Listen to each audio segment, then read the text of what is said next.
February 9, 2004, 21-year-old nursing student Maura Murray crashes her car on a hairpin bend in Haverhill, New Hampshire.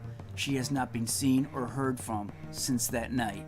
In this video, we look at some of the facts and theories surrounding this case, including new information concerning a speeding ticket Maura received in New Hampshire in 2003. Could this new revelation shine any light as to why Maura was up in New Hampshire to begin with? Julie Murray, Maura's sister, reveals the song Maura was listening to at the exact moment she had her crash in New Hampshire. And do you think the Murrays are giving up after all this time? Hell no. In a new interview, Fred Murray reveals details about some new rumors and leads that he will be following up on.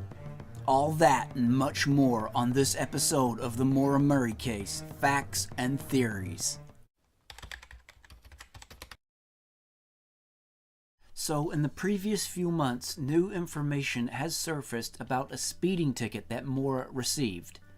Now, she received this ticket in July of 2003, that was the summer before she went missing. So, why is this so important to the case? Well, a lot of the mystery around this case and Maura's disappearance is the question, why? Why was she traveling up to New Hampshire in the first place? That's one question nobody can seem to answer. But some people believe that this speeding ticket that Maura received could be the reason as to why she was up in New Hampshire to begin with. Now, Maura had already paid off the speeding ticket. However, there was a reinstatement fee attached to that ticket that she had to pay off as well. It is believed that Maura hadn't paid this reinstatement fee, or that she didn't even know about it. Now, she had to actually pay this reinstatement fee in person in New Hampshire. She actually had to be there herself in person to pay it off. And then when Chuck West from the cold case unit asked me about it, we were kind of able to put some pieces together, and we learned that she paid the speeding ticket, but in New Hampshire, her license had to be reinstated even after the payment of the ticket. So she would have to go in person to pay a reinstatement fee. In person, huh? Yeah. Yeah, in Concord. So we think that in the previous accident on Saturday night in my dad's new car, when she was talking to the officer there, the officer may have brought it up when he ran her license and said, hey, do you know you have your license is suspended in New Hampshire? So as far as Maura getting the speeding ticket, she received it on a weekend in July when her, Bill, and Fred had been up in New Hampshire. Maura would often go up there camping and whatnot with her family. It was something that she did a lot. So on the Sunday, she would drop her boyfriend Bill Roush off at the airport, and she got the ticket coming back from the airport. And it was quite a pricey ticket. She was going like 99 in a 65 zone, so yeah, you get the picture. I see. And the theory is that she received the speeding ticket en route to that trip with your father and with Bill. Well, we think that she was driving from the Lincoln, North Conway, Bartlett area to Boston Logan to drop Bill off for his flight. And then she had the next week off, so then she was going back up to New Hampshire to spend the next week with my dad in New Hampshire. So it sounds like Bill was there for that weekend. Maura was driving to Boston early on a Sunday morning, dropped him off, and then turned around and was speeding like crazy on the way back up to New Hampshire. Okay, yeah. And so she took 93 south to go drop Bill off at Logan, and then she turned around and headed back up 93 towards the White Mountains. And so Hooksett is, again, it's southern New Hampshire near Concord or Manchester, so it's at least an hour probably from the White Mountains. Mm-hmm. Yep. But yeah, so that makes sense that it's en route. And this was in the Saturn that she received the speeding ticket? No, it was in my dad's Corolla, the new Corolla. Gotcha. Yep. And that was also odd when Chuck said, he asked me, do you know why she would have been in your dad's car? I was like, no, I have no idea. But now that you can kind of take a step back and put all the pieces together, she was like, hey, Dad, I got to go to the airport. I'm going to take your Corolla and I'm going to be right back. Yeah. And then in Bill's letter, he said, hey, it's something he referenced, hey, I know you've been up there for another week. And she would have been off in that summer anyway from UMass. So it makes sense. But in terms of, is that 100% the reason why she was heading to New Hampshire on February 9th, 2004? I don't know.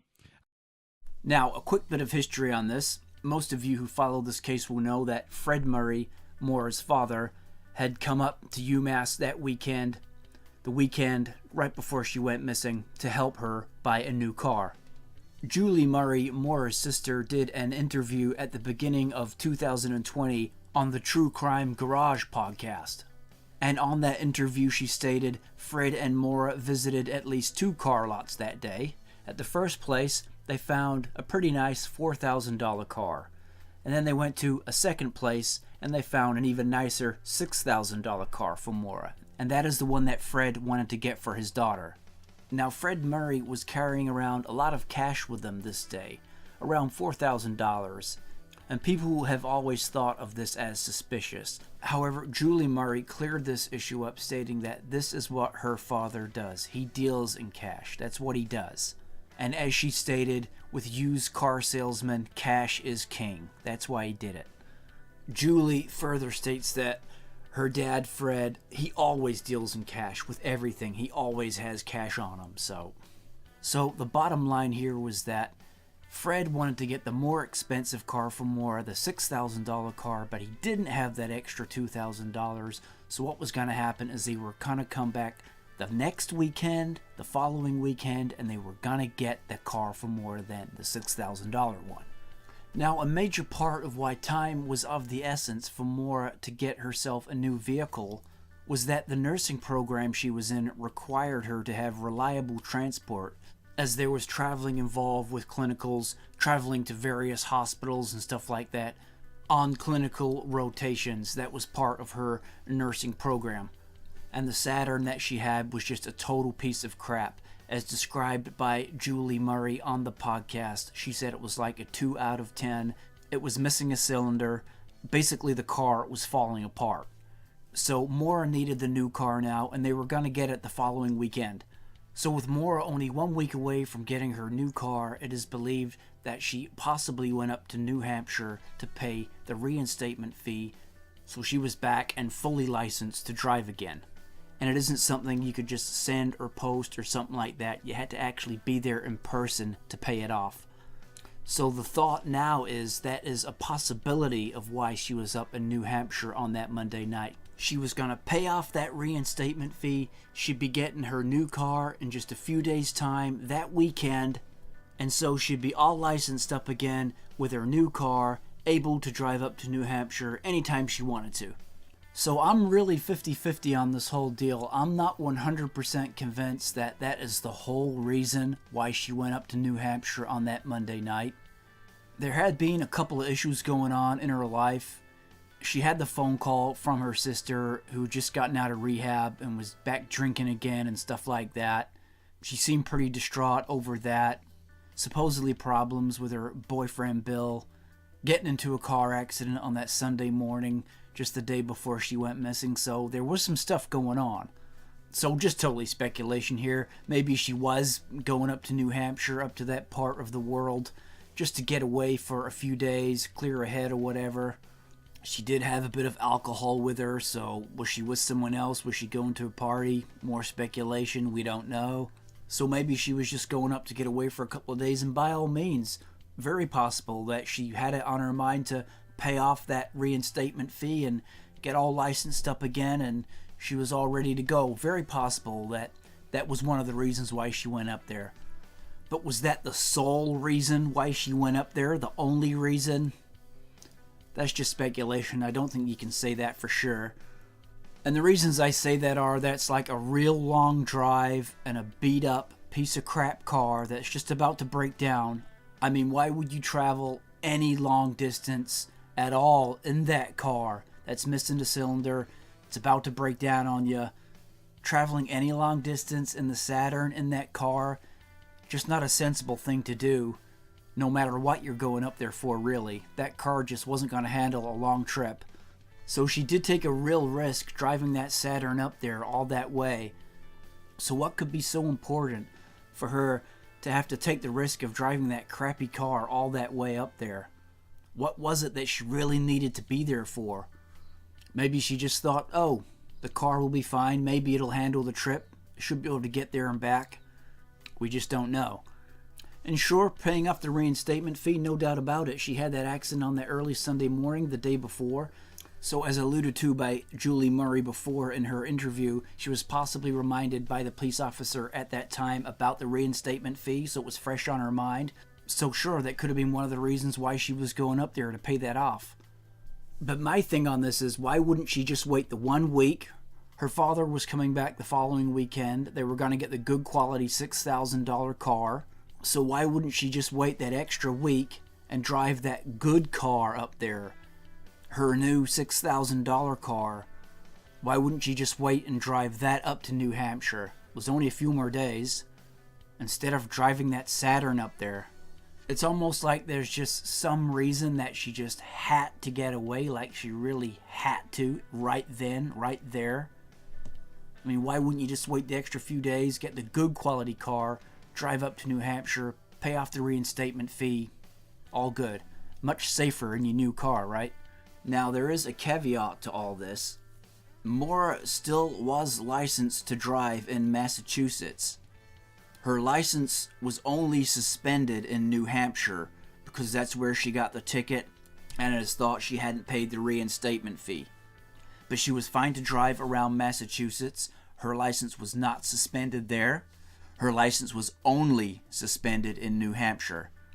So she took the risk of driving up to New Hampshire at nighttime in a real beat-up car, knowing that where she's going to, New Hampshire, her license is suspended, and she had possibly been drinking as well. Possibly suspended license, possibly drinking. It's no wonder that she ran after that crash, but where did she run to? That's the question. And it would be no wonder that she didn't want anything to do with Butch Atwood. She wouldn't have wanted him to call the cops or anything. She just would have wanted out of there. So remembering her going up to New Hampshire to pay this reinstatement fee for her suspended license, it's only a theory. There could be some validity to it. So that's kind of the way I look at it. Yeah, sure, she could have paid that reinstatement fee off. That could have been one thing she could have done when she was up there, but I don't know if it's the whole reason that she went up there. There seems to be something more going on than just that.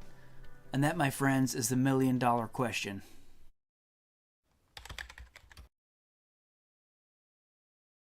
I wanted to know what Maura was listening to when the crash occurred.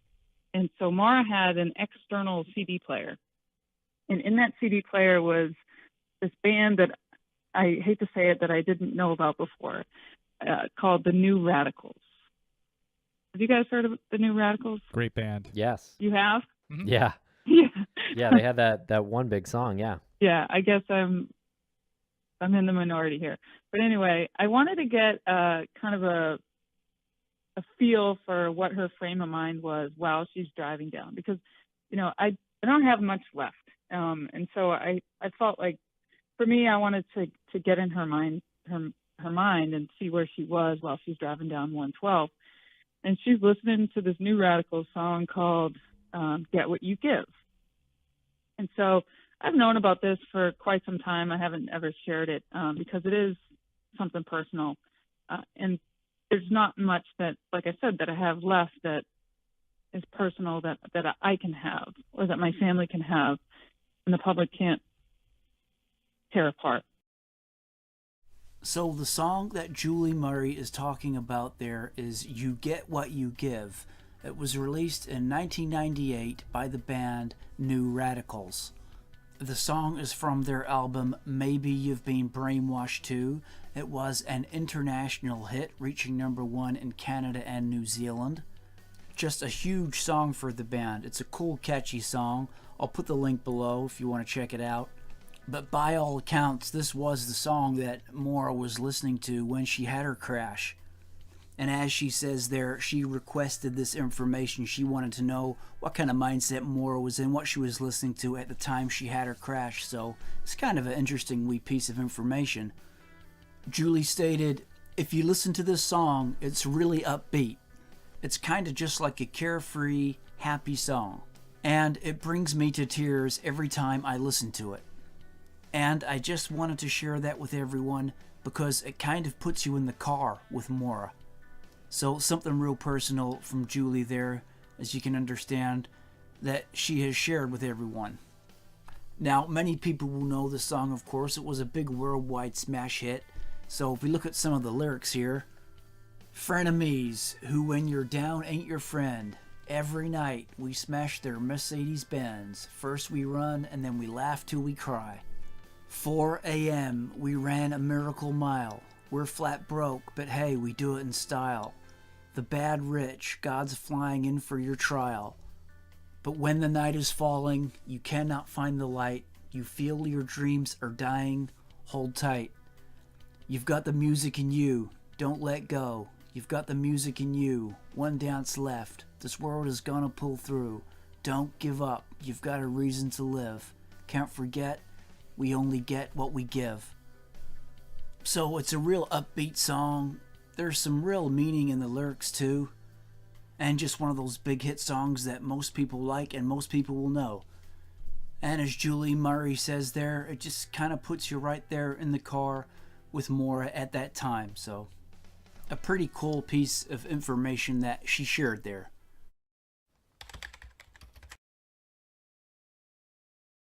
So even though Maura has been missing for several years now, since 2004, with not a whole lot to go on, nobody's given up. The family's not given up, and the people who want to see Maura come home safe and sound aren't giving up either. Here is some new audio from Fred Murray from February of 2020, talking about some new leads and new rumors that he's going to be following up on. Did you get any traction from that and any new information? We've got all kinds of information coming from it because you have more sources, more people are interested in it. There's more things for us to sift through, and we'll look at everything. Some things are way more believable than others. Right. The only thing that I ever worry about is somebody trying to get even with somebody else. But usually that isn't what it is. That somebody actually thinks that this could be it, and we check it out and it's almost always wrong. But not everything. I've got leads. I'm going up this weekend. There are 3 different distinct things that I'm going to do, and I have new information. For an example, being thrown in a wood chipper, and then everything cleaned up with lye. I now have an address. Okay. But that's one thing that's been kicking Okay. around for 15 years. Another person came forward and gave me another location. This involves a second rumor in which Maura is killed, put in an old car. The car is crushed and then buried. Version 2 is the car just got buried. Now we've provided a location, except that it's a 2.5-mile road through the woods. That's going to require a cadaver dog going 2.5 miles through the woods. But this is brand new. This is old stuff that has just been developed with locations and things like that, and names. And a couple of the names involved here are the names that have been prevalent, that I first heard right off the bat. The names I first heard, and here they are right here. One is a cop. And along with those rumors and leads that Fred will be following up on, back in the fall of 2019, the family did some more testing and took some more samples up in New Hampshire themselves. Soil samples and various tests they've conducted up in New Hampshire. It'll take some time for those results to come back in from those tests, but it is still progress being made. And if you have any information on Maura's disappearance, please contact the New Hampshire State Police. Phone numbers and contact details are written below. And if you have any information about any other missing persons cases, please contact your local police department and help these people be found. Thanks for checking out the video, guys. I got a whole series on Maura Murray on my channel here, so be sure to check those videos out. We just passed the 16th anniversary of Maura's disappearance. She disappeared all the way back in February of 2004. So that's a long time with not a whole lot of information and leads to go on.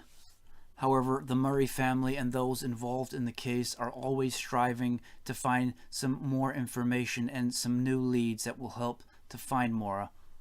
So thanks for tuning in. Remember to like and share this video. It helps to get Maura's story out there. And we will catch you guys next time.